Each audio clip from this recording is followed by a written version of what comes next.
Hey, listen, man. Don't go out here committing crimes. Do not commit crimes. However, if you ever find yourself in that situation, you'd better have enough money lined up to secure a solid defense. Now, here's the interesting part. When it comes to POOH SHIESTY, he actually has one of the most respected attorneys in the game, Bradford Cohen. Fast forward to today in court, and no surprise here, POOH SHIESTY was denied bond. The judge made it very clear she saw enough evidence to move forward, stating that probable cause exists, and she also noted she couldn't find any release conditions that hadn't already been considered for POOH SHIESTY. In the end, she approved the government's motion for detention, meaning POOH SHIESTY will remain in custody until his trial begins. At best, he could be looking at a trial date sometime this year.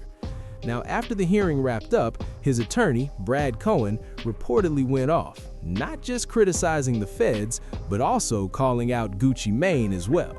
And you probably remember that press conference the federal authorities held last week when they arrested him, along with the explanation they gave about why they waited so long. Defendants' roles in the federal offense.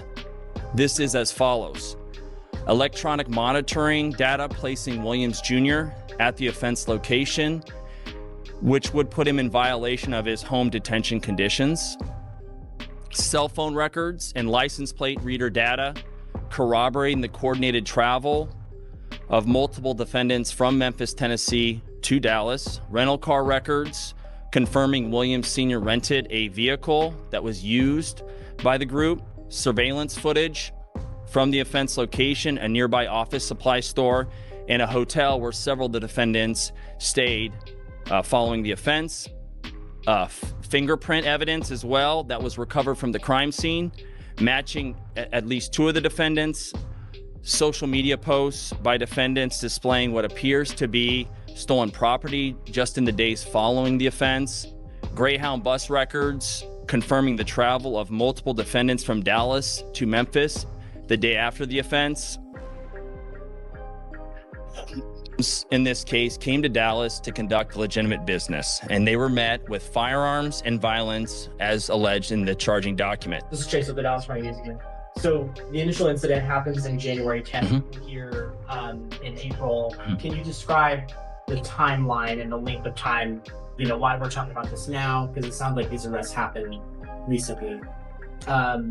And then the second part of that question, did all of the arrests happen yesterday, or were they happening over the span of time that we're talking about? Yeah, good questions. I'll start with the last part. 8 of the 9 happened yesterday, and then we're still working on one more. And that was, again, a lot of those happened in Memphis, one happened in Nashville, and we're working now with our Georgia counterparts to get the last person brought to justice. Do you want to ask another question, follow up to that?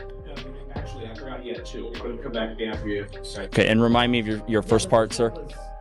We had the initial incident on January 10th, Yep. or April 2nd. Can you describe and kind of characterize why, that amount of time passed before there were arrests?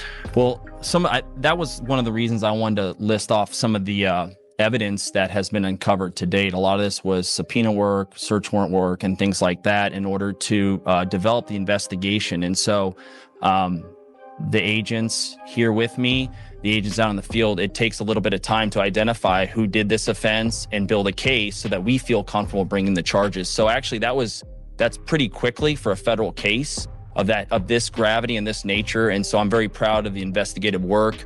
And it will continue from this office as well as our FBI and our local police department. Well, Bradford Cohen is basically calling the whole case into question. Listen to this. He's not just pushing back, he's outright claiming the feds don't have solid evidence to back their accusations. And he goes even further, arguing that the studio owner who was allegedly present during the robbery and kidnapping didn't hear anything at all. Girl, that's a major detail if true, because it raises serious doubts about how the incident actually unfolded. He's also insisting that the prosecution doesn't have any physical evidence tying the case together. Now hold up, those are strong statements coming from the defense, and they directly challenge the narrative being presented. According to him, the case isn't as airtight as it's being made out to be, and he's making that very clear with his remarks. COHEN Sam Zengane, John Helms. And any questions, just look straight at them. Yeah. Thank you. So we had a bond hearing today and a PC hearing today.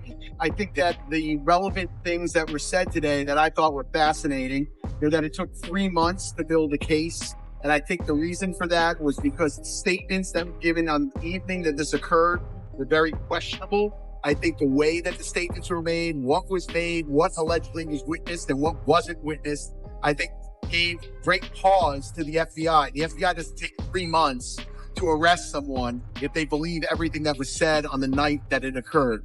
They were involved the first night and then nothing happened for 3 months. In addition to that I thought was quite embarrassing was that an FBI agent says they don't have the resources to keep their eye on an individual. This is allegedly an individual that committed a crime that they then didn't watch to see if the guns were present, if the jewelry was present. And what didn't we hear today? What we didn't hear today is there is no contract, this mystery contract. They have no contract. They have no video of this alleged signing of a contract. They have no guns. They have no jewelry. They have none of that physical evidence. What they have is they have allegedly 5 individuals, one of them being a very well-known individual that is allegedly cooperating with the government and making these allegations against my client and many more. I'm going to take like 1 or 2 questions and then we're going to scoop. You're essentially arguing they've got only a he said kind of case, no evidence. Correct. Yeah, it's very fair. I think that this is it's a he said type of a case. I mean, obviously there's 5 individuals on one side. What we're missing are the other people that were present in the room, right? The owner of the studio who says he didn't hear anything or see anything. The way they leave the studio where no one is in concert with anybody else. No one's arguing with anyone else. One of the individuals says, "Hey, can I get my watches back?" Like, the story is quite unusual.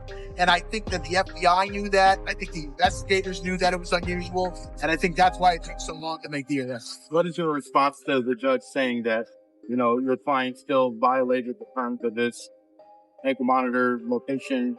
Sure. Those are all things that are going to be, flushed out. The fact is that he was allowed to be in certain areas at certain times. That really wasn't an argument for today. I wasn't really even going to make that argument.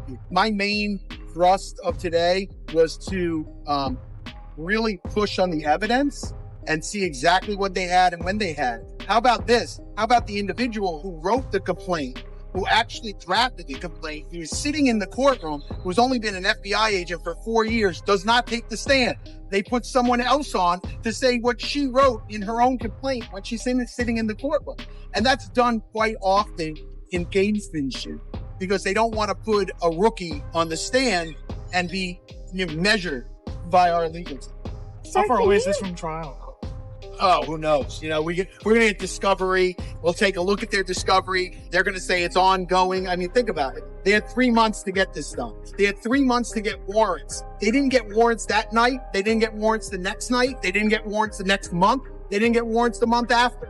They waited 3 months to get warrants on whether or not there's guns, whether or not there's jewelry. How about their cell phones? How about the computers? That gives me great pause when I see a case that takes that long to get warrants, if you believe everything that was said on the evening that it occurred. So can you tell me, let me take one from her because she was talking last minute. Can you say anything about the identity of RD? And then you also spoke about a social media post you had made. Correct.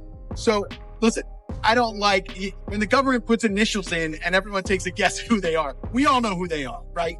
I'm not going to say it's this person or that person. That's not my job to do.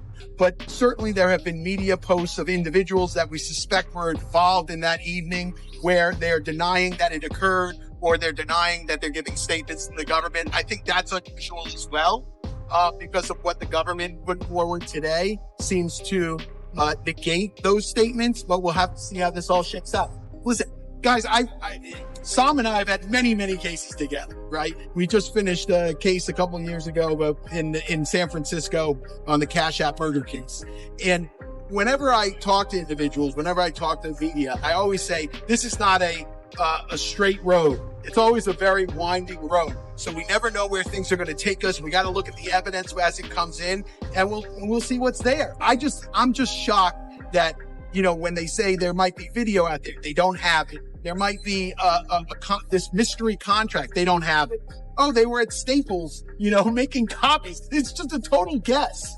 So like, we're not here to guess. I'm here to look at the evidence, to weigh the evidence, and to make the best decision based on that evidence. What your client just stays in detention until what? The next? Yeah, currently he'll stay in detention.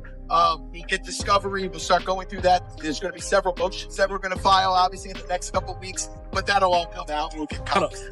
So did the feds even interview any of the people? Did the feds even interview any of the people yet? Any of the alleged victims? So my understanding is the FBI has, over the past 3 or 4 months, has interviewed none of the alleged victims, and allegedly they all have future dates to give statements, but I have no idea if that's true. We're basing it on what the agent said on the stand, that each one of those witnesses from that evening is going to appear and give a statement to the federal authorities. So RD never made a statement as of now?